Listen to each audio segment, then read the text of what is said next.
Okay, so far what we've done so far is then the procedure we followed was the following. We had, let's say, 30 points, but we just call them xi, yi, one less than equal to I, less than equal to n. That's the data set that we had.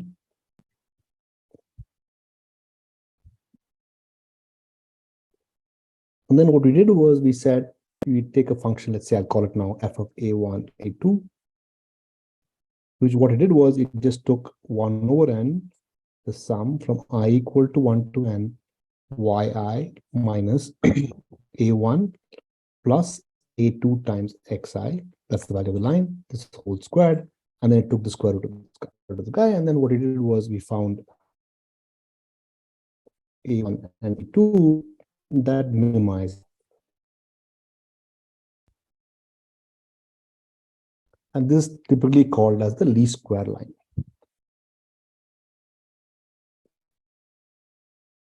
That's the procedure we did. So R has an inbuilt function. So I just write down R has an inbuilt function. I'll call this R has an inbuilt function. We did an optimum function and so on. So we wrote the whole thing, whole code by ourselves. So this whole procedure in R has an inbuilt function to do this entire procedure. Okay. So to do this entire procedure,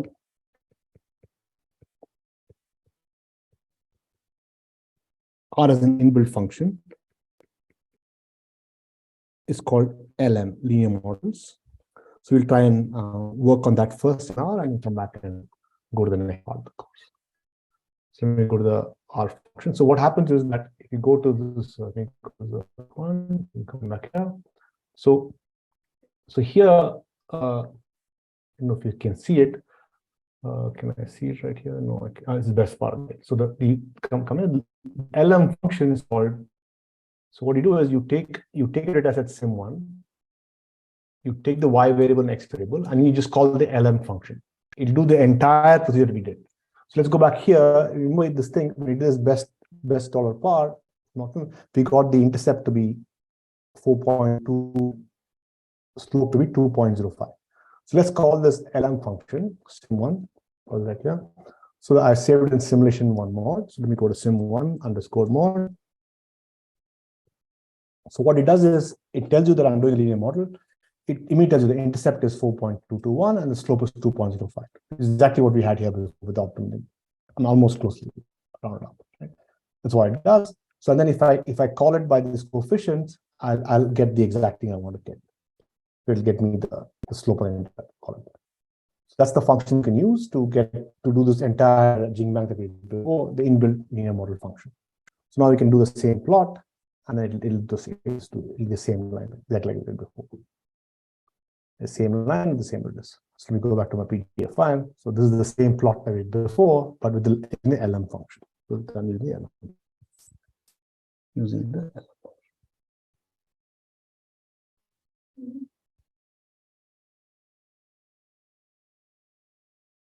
Rather than just our own way of writing the whole functions out of my distance and optimizing it and doing all this thing, it does the LM function one shot.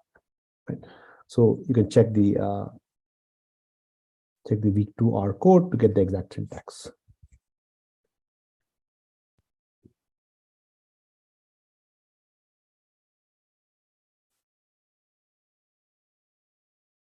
And I've also plotted the residues like I did before. Nothing else happened. Same thing. So you go to the code, as I said, right, and I took this, I took the slope, and then I took the intercept as this, and slope as this. I did the geom segment from the x point to the y point, and I gave it a various color, which I chose uniformly from this bunch of colors that I have. Very cool. Okay. So the data set that I want to use is the following. It's called the Forbes data set. Okay, so it's called the Forbes data set. So Forbes data set.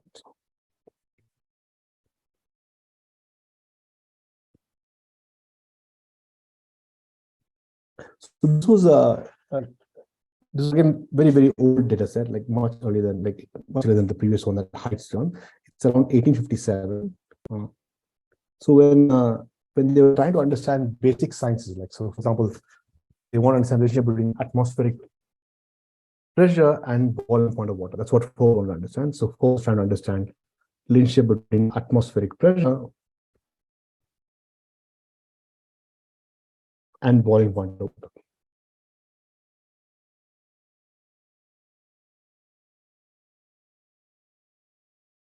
That's what the data set is. So Forbes was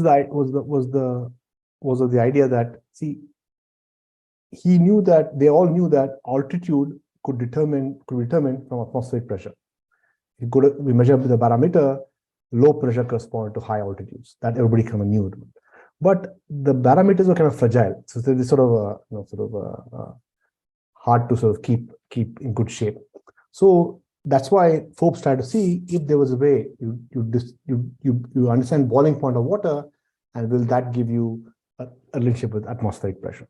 So could I substitute boiling point of water to be instead of the barometer reading? That's what Forbes wanted to understand, right? So what he did was, Forbes did was he collected data in the Alps, in Switzerland, and in Scotland. So in the Alps, high altitude mountains, and in Scotland. This is what Forbes did. And the motivation was that, could this replace the barometer?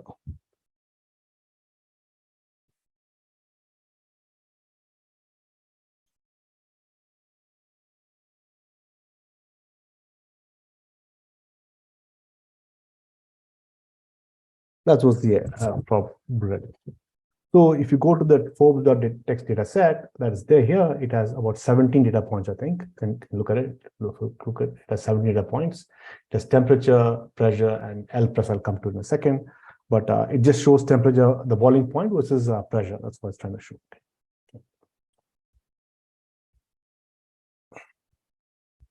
This is a very small data set. Okay, it's not like 1,300 like the Heights one. It's much smaller than that one. Okay, so let's come back to it. So it's 17 data points.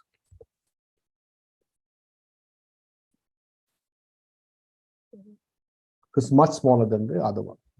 Okay. So now let's do the following. What we'll do is we'll plot the data points, and let's just try to do the LM function. Use LM function to find the best line. This is what we're going to do now. Okay. In the R code. Let's go to R code right now. So here I'll go to R code. Let's go to this one. So first I read the data set, right?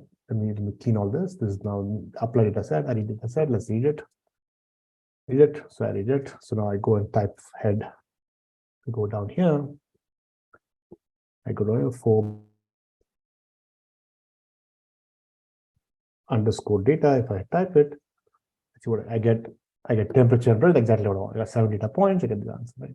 So temperature is increasing order, and this is the pressure at various points. Now, so this will come to what L plus. L plus, I don't know if you can guess even now, but let's come back to it. Now, what I first do is I just I look at A. A is just let's just do a simple one before I do A. Let's say, okay, A is fine. So let me just cut and paste. Let's play with it a little bit. Let's come here. Stop. Let's do A. So let's do A. Let's plot A. Let's see what do they do. A is just a line. A is just a plot, right? Let's see. Let's go A. A is a line. A, what A does is A does a scatter plot, and I use geom smooth function to get the linear LM function line to get the answer. And I get a little band also, because geom smooth gives an error band as well. In this class, we'll try to understand how to get the error bands. Right now, I'm not giving anything. I'll do that as I go along. But as I know the 70 data points are here, so let me just do a little bit even less. Let's remove this. Okay, let's leave it less. So the line like this, and then this is the line we have. So now, what one can do is you can also do the following. You can just go and find the regression line like I have here, and then find the residues. And let's plot the residues as well. Okay, let's go here. Let's plot B. So if we do B, so here what I'm doing is I'm just plotting the value of the residues. Okay, I'm not plotting it along that line. I'm plotting the residues. Before I would plot along the line, I just took those points and I just plotted the residues. Right? So do you see what I'm saying? And let me go and do this here. Let me take this here. Let's say, well, okay, I don't want to. Let's do this. Okay. Right. So this one. So all I've done is I've taken. So maybe let's spend a couple of seconds here. So all you've done is we've taken this line. Let's go take A. We've taken the line A, what we have, and then let me annotate on the Zoom thing and come back and do this. We have, instead of drawing the lines directly on this guy like this and then like this and showing you the residue plot, I've just computed the residue value, whatever the value is, and I've plotted it again separately on the next plot. Okay, that's what I've done. Okay, let me hide the controls and come back and do it again. So sorry about that. Yeah. This is what I've done. So this is A, and the B part I've just plotted the residues. Okay. Very good. Let's go to the notes and then let's come back and let's fix this. Like I was explaining, this is the Forbes data set. So this is the Forbes data set. Let's write this down, the Forbes data set.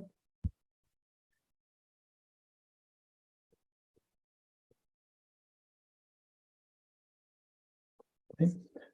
This is the LM line, the linear best least square line, which is the same algorithm as before.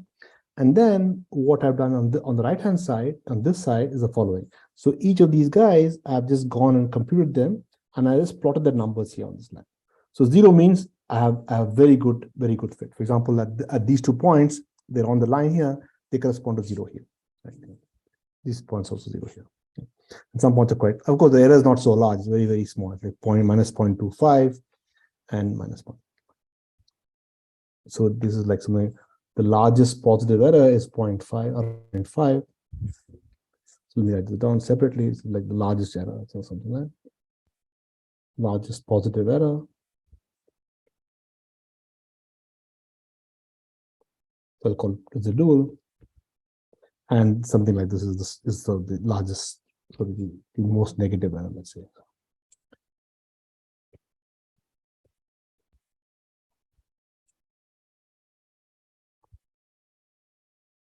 Very cool. So now this seems that this plot tells you that the line is a very good. So one immediately think, okay, it's very good. That means there is this mean pressure given temperature can be modeled by the straight line. Right? That's one thing we can immediately try and see how to do. So it looks like the graph that you're seeing and seems to match. But let's try and see how the error is. So the error is like sort of a, I mean, if you look at the error, some are half the points are above and half the points are below. Right? So it's like it does not fit all the points. So somewhere some people fall below, some people fall above. This is much easier by removing the sort of the trend, and you just look at the residual as pressure minus point on the line. Right? So let's do that down. Let's write it down. So residual is just pressure minus point on the line.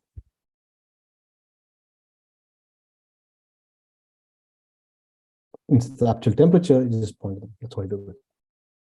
So this tells you that we find now there's some resolution in the plot. So one can sort of see that that maybe about 10 inches of mercury is sort of and 0.8 inch of mercury is sort of a little bit available for you to play with, and you would need sort of you could ignore some points, but the lines not exactly matching, but kind of close by in some sense. But the residual plot gives you an understanding of how the error behaves, right? This is a very clear description of how the error behaves. So we'll have to now devise methods in this class to understand, is this a very large error? Is it a small error? Is it a good error? So one can also do the following. One can go and do the least square line for the log pressure. That's what the log L pressure is, log pressure. And if you notice the log pressure, so let's go back and do this in the real line in our code. So go back to the log pressure. So okay, this way, take the log pressure data set. That's the last one, right? You can take log of the pressure. You can compute the plot again. Let's do C plot again. C plot again. Let's do C, and then let's do the line. So if you do the line, it'll come out very, very close again. Again, it looks very, very similar like A. Now you do the least square regression line. find the residuals, and plot the residuals. Right? Let's say do this, and then you say D, let's say D, and then look at this. So here in this plot, like you see immediately that no, it's not quite bad. It's not so bad. Everybody's falling a little bit below. Right? Somehow the log pressure is linear related to temperature is much more believable than pressure linear temperature. So what happened was that, let me go back to the book, to the slides. So what happened was once you discovered this, so Forbes went and said, no, this is his theory was, physical theory was that Forbes suggested that his physical theory came up with this what's called physical theory that said that log temperature was much more, log of pressure was a linear function of temperature. Right? That was the thing that they published in, so they concluded that log of the pressure was linearly related to temperature.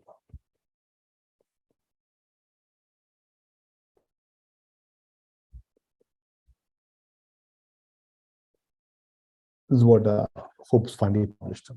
But Forbes used a common base 10 log, but you could use other logs as well to see how it is. The key feature of this graph is that apart from one point that is way above, everybody else kind of close to the zero plot in some sense. So then in one way, this tells you that, okay, and these values are not so large, very much smaller, but that this is the, it's not systematic, it's part of the system in some sense. And then, so state line is not the reasonable evidence for this guidance. Very good. So this is one application of a real data set one can play with and understand.